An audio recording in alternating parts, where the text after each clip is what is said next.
बिस्मिल्लाहिर्रहमानिर्रहीम। लाखों करोड़ों दुरूदो सलाम मोहम्मद मुस्तफ़ा सल्लल्लाहु अलैहि वसल्लम और आले मोहम्मद पर। मैं हूं उमर दराज गोदल। मैंने आपको बता दिया था कि रात जो लाहौर में इजलास हुआ है उस इजलास में बात नहीं बनी खाना खाने के बावजूद भी, और मौलाना साहब जो है वो उस बात के ऊपर कायम है कि आईनी अदालत नहीं होगी। और मुस्लिम लीग नून कहती है कि भाई अगर जो आईनी अदालत जो है वो नहीं होगी तो फिर इस तरमीम का कोई फायदा नहीं है। अब इस पे लेटेस्ट डेवलपमेंट क्या है? इस पे लेटेस्ट डेवलपमेंट ये है कि अगर सादा लफ्जों में ये कहा जाए कि इस्लामाबाद के अंदर जो है वो आईनी तरमीम का अमली तौर पे जनाजा उठ गया है, तो ये कहना गलत नहीं होगा। क्योंकि अब से थोड़ी देर पहले इरफान सिद्दीकी साहब ये फरमा रहे थे कि देखिए जी हम इत्तेफाक़े राय के बहुत करीब पहुंच गए हैं, बस अब एक फूंक की देर है जो कमेटी मारेगी। और कमेटी का इजलास आज भी है। तो उन्होंने कहा जी पीटीआई ने मुसवदा नहीं लिया। इस मुसवदे पर मुस्लिम लीग नून भी काफी हद तक हद इत्तेफाक कर रही है, यानी ये मौलाना का जो है वो मुसवदा है। लेकिन असल बात क्या है? असल बात यह है, नंबर वन इसमें क्या डेवलपमेंट है? नंबर वन डेवलपमेंट यह है कि जो आईनी अदालत का मामला है उससे पीपल्स पार्टी भी पीछे हट गई है, उसमें मुस्लिम लीग नून भी पीछे हट गई। और मैंने आपको यही खबर दी थी कि मौलाना साहब ने जो कहा कि यही मामला है जिसकी बुनियाद के ऊपर हम आगे चल सकते हैं, वरना यह सब मुस्तरद है। तो जनाब अब उस मामले के ऊपर क्या हुआ है कि नंबर वन उसमें यह कहा गया है कि आईनी अदालत को खत्म करते हैं, आईनी बेंच बनाते हैं। बिल्कुल ठीक है, ये तो पहले दिन से हम सब कह रहे हैं कि आईनी अदालत का मतलब काजी फायज ईसा को नवाजना है। और आईनी बेंच इंडिया के अंदर भी प्रैक्टिस होता है, हर जगह पे प्रैक्टिस होता है, उसकी कई जहतें हो सकती हैं।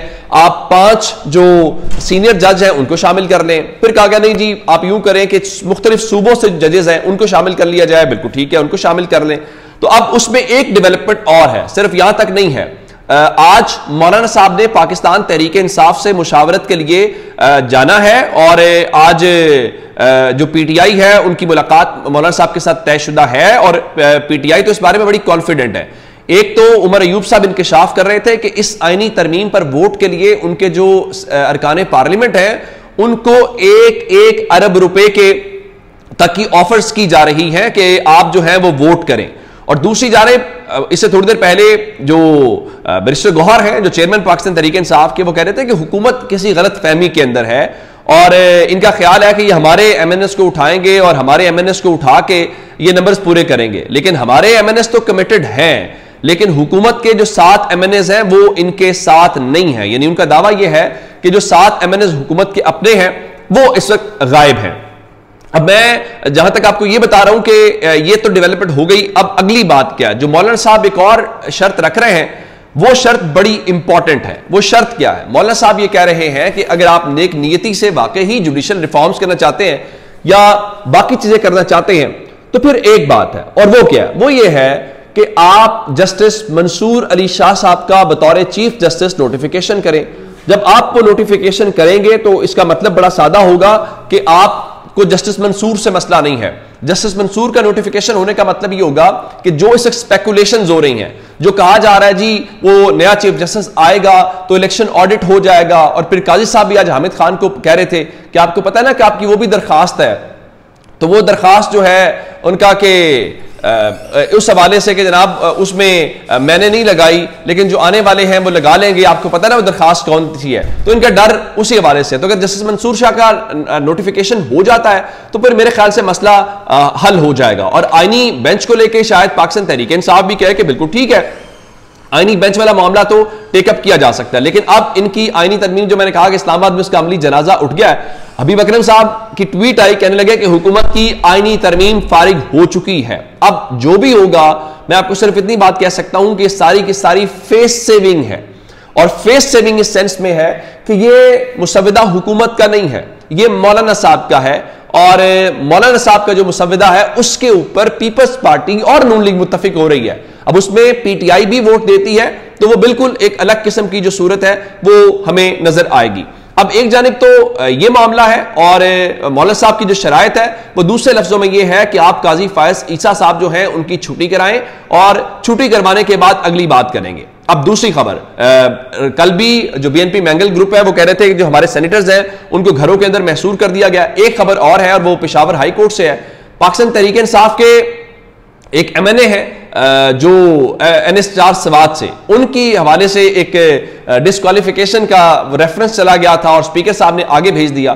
तो आज पेशावर हाई कोर्ट ने इलेक्शन कमीशन को उसके ऊपर कार्रवाई करने के हवाले से रोक दिया। इलेक्शन कमीशन की तमाम तर कार्रवाई को मुअत्तल कर दिया है कि आप उनको नाअहल नहीं कर सकते, और इसके साथ ही इलेक्शन कमीशन को नोटिस भी जारी कर दिया गया है और 7 नवंबर तक जो है वो जवाब तलब कर लिया गया है। यहां से भी एक सीट इनका अपने हिस्से में डालने का एक मकसद था। आगे चलते हैं और चंद घंटों की बात क्या है। पाकिस्तान तहरीक इंसाफ ने कल एहतजाज की कॉल दे रखी है कि वो एहतजाज करेंगे और एहतजाज मुल्क गीर उनकी जो सियासी कमेटी है, लेकिन उस एहतजाज के हवाले से कौन कहां पे लीड करेगा ये एक इंपॉर्टेंट मामला होगा। और इस सिलसिले में हमाद अजहर ने कहा है कि कल जुमे की नमाज के बाद मुल्क गीर एहतजाज शुरू होगा, हर जिले में यह एहतजाज होगा, मकामी तंजीमें एक मकाम का ऐलान करेंगी, बड़े शहरों के मकाम का ऐलान मेरी जानिब से होगा। कोई पाकिस्तानी कल घर न बैठे, इन बेशर्म हुक्मरानों को और इनकी फस्तायत को खत्म करने का वक्त आन पहुंचा है। और उसके अलावा अली अमीन गंडापुर जो हैं उन्होंने भी वीडियो पैगाम जारी किया और उनका मैं फैसला साजों को कहता हूं कि ऐसे फैसले ना करें जिससे मुल्क को कौम को नुकसान हो। हम खड़े थे, खड़े हैं और खड़े रहेंगे। और फिर कहा कि इमरान खान की रिहाई और आईनी तरमीम के खिलाफ कल नमाज जुमा के बाद हर शहर में एहतजाज करेंगे। अब तहरीक इंसाफ कल एहतजाज कितना बड़ा कर पाती है, कितना मौसर कर पाती है, ये कल देखना पड़ेगा। आज इमरान खान की जो हमशीरा नौरीन न्याजी हैं उन्होंने एक दरखास्त दायर की थी इमरान खान से जेल में मुलाकात को लेके। तो चीफ जस्टिस आमिर फारूक साहब जो है उनकी आज अर्जेंट केसेस के अलावा तमाम दीगर केसेस की जो कॉज लिस्ट है वो मनसूख कर दी गई है, जिसका मतलब है उसके ऊपर कुछ नहीं होगा। और जस्टिस आमिर फारूक साहब के तो क्या ही कहने, वो तो इस निजाम की गारंटी है। कैसे उन्होंने आज उनके सामने डॉक्टर मारंग बलोच का नाम जो है वो सफरी पाबंदी की फहरिस्त से निकालने के हवाले से था, तो उन्होंने वजारत दाखिला के मजाज अफसर को आइंदा समात पे तलब कर लिया। लेकिन इस दौरान एक डेवलपमेंट ये हुई कि चीफ जस्टिस आमिर फारूक ने डॉक्टर मारंग बलोच की जो वकील है ईमान मजारी, उनसे ये कहा कि आपने इस दरखास्त में इंटेलिजेंस वालों को क्यों फरीक बनाया। तो वकील ईमान मजारी ने कहा कि हमें बताया गया है कि जो नो फ्लाई लिस्ट है उसको एजेंसीज भी देखती हैं। तो जस्टिस आमिर फारूक साहब जो है उनका नहीं, ऐसा नहीं है, आपने ऐसे उनको फरीक बना दिया। तो जो मुतलका लोग हैं मैं उनको बुलाऊंगा। जस्टिस आमिर फारूक साहब जो है वो इस निजाम की, जिस तरह लोग कहते हैं ना कि बाकी तो गारंटी है ही है, काजी साहब तो ये भी एक गारंटी है। अच्छा, ये तो होगी ओवरऑल पंजाब कॉलेज के मामलात को लेके हमने बहुत सारे हकायक आपके सामने रखे और उस पर कल प्रेस कॉन्फ्रेंस हुई। उस प्रेस कॉन्फ्रेंस में मौजूद थे पंजाब कॉलेज वाले भी और मरियम नवाज की भी। तो परसों एक फहरिस्त आई, कल फिर एक FIR हुई है जिसमें 36 लोगों को या 36 अकाउंट्स को या प्रोफाइल्स को नामजद किया गया है। खाकसार भी उनमें 11वें नंबर के ऊपर नाम शामिल है। तो यूं समझिए कि अब पंजाब कॉलेज वाले वाकये के ऊपर आप तक हकायक पहुंचाने की सजा के तौर के ऊपर या आप लोगों को असल तस्वीर या जो भी ग्राउंड के ऊपर हो रहा था वो दिखाने के बुनियाद के ऊपर खाकसार के ऊपर मुकदमा दर्ज कर लिया गया है FIA की जानिब से।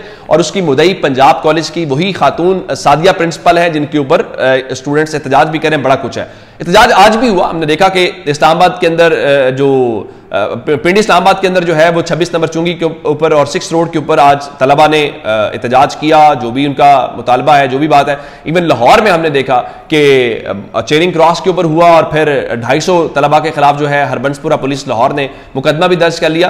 तो उसके साथ अब हमारा भी नाम उसमें शामिल है। तो आप यूं कहिए दूसरे लफ्जों में कि न सिर्फ नाम शामिल है बल्कि अगले चंद घंटों में, दिनों में ज़ाहिर कोशिश करेगी FIA हमें गिरफ्तार करने की। लेकिन ये हकायक और असल तस्वीर या सच आप तक पहुंचाने का एक अमल है, वो इंशाल्लाह आप तक पहुंचाते भी रहेंगे। ये वो क्या कहते हैं कि सिलसिला जारी रहना चाहिए और उसकी सजा बहुत सारे लोग बहुत सारे इतराज़ात उठाते हैं कि आपने वहाँ नहीं बोले, फलां नहीं बोले। तो हुकूमत में या ताकतवर जो होते हैं वो हमेशा आपसे नाराज होते हैं। तो इंशाल्लाह इस बात से डरेंगे नहीं, खौफजदा नहीं होंगे, कोई झूठ नहीं बोला, कोई गलत बात नहीं, कोई फॉल्स प्रोपेगेंडा नहीं किया। बाकी जो अपडेट्स होंगी वो आपको देते रहेंगे। अपना बहुत सारा ख्याल रखिएगा। खुदा हाफिज।